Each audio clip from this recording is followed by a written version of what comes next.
જિલ્લા કલેક્ટર શ્રી અનિલ કુમાર રાણાવસિયા અને વહીવટી તંત્રના મુખ્ય અધિકારીઓએ ચાલીને મહાશિવરાત્રી મેળાના સમગ્ર રૂટનું નિરીક્ષણ કર્યું.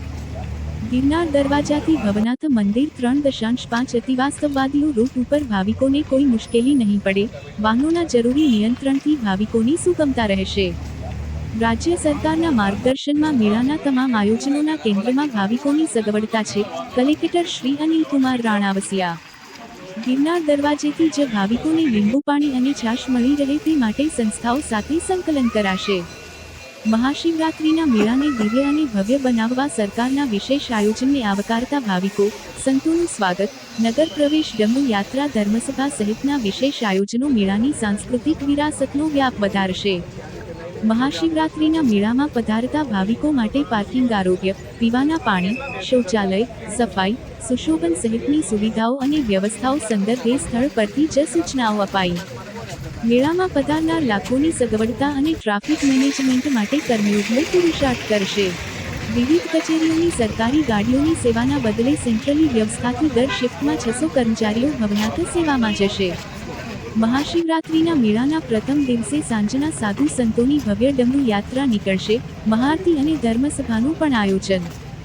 જૂનાગઢમાં ગરવા, ગિરનારની ગોદમાં અને ભવનાથ તળેટીમાં યોજાતો પારંપરિક મહાશિવરાત્રીનો મેળો વધુ ભવ્યતા અને દિવ્યતા પ્રાપ્ત કરવા જઈ રહ્યો છે. ત્યારે આજે આ મેળાની વિશેષ તૈયારીઓના ભાગરૂપે જિલ્લા કલેક્ટર શ્રી અનિલ કુમાર રાણાવસિયાએ ગિરનાર દરવાજાથી ચાલીને ભવનાથ મંદિર સુધી અને રવેડીના રૂટનું ચાલીને જાત નિરીક્ષણ કર્યું હતું. કલેક્ટરશ્રીની સાથે જિલ્લા વિકાસ અધિકારી H.P.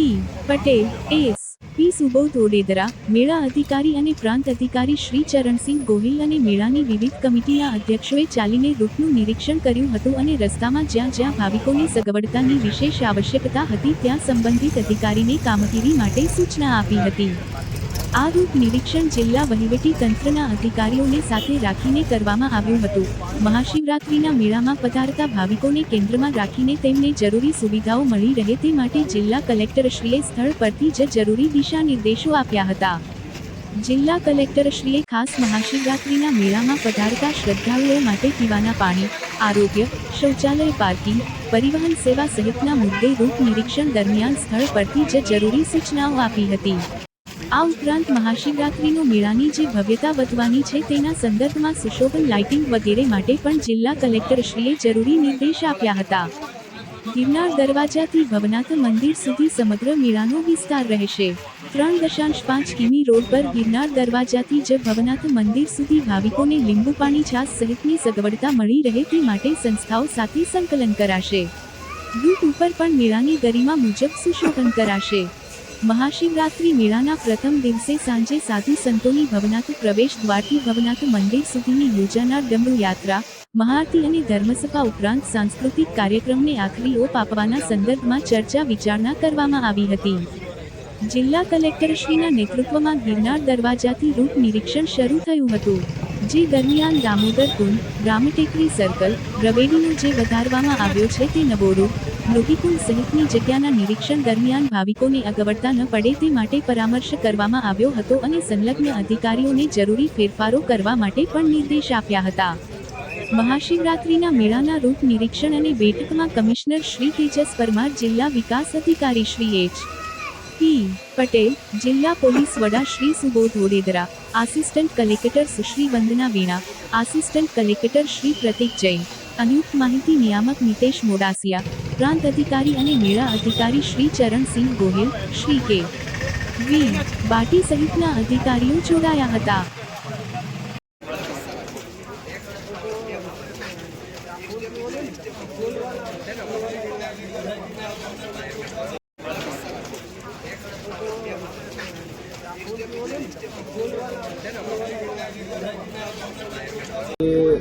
વહીવટી તંત્રના વિવિધ વિભાગના અધિકારીઓ સાથે ગિરનાર દરવાજાથી લઈ અને ભવનાથ મંદિર અને રવેડીનો રૂટ, આ સમગ્ર રૂટનું અમે ચાલીને ઇન્સ્પેક્શન કર્યું છે.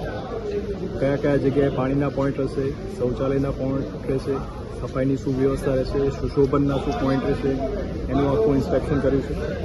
સાથે સાથે રવેડીનો રૂટ જે આપણે વધાર્યો છે એમાં ઇન્સ્પેક્શન કર્યું છે.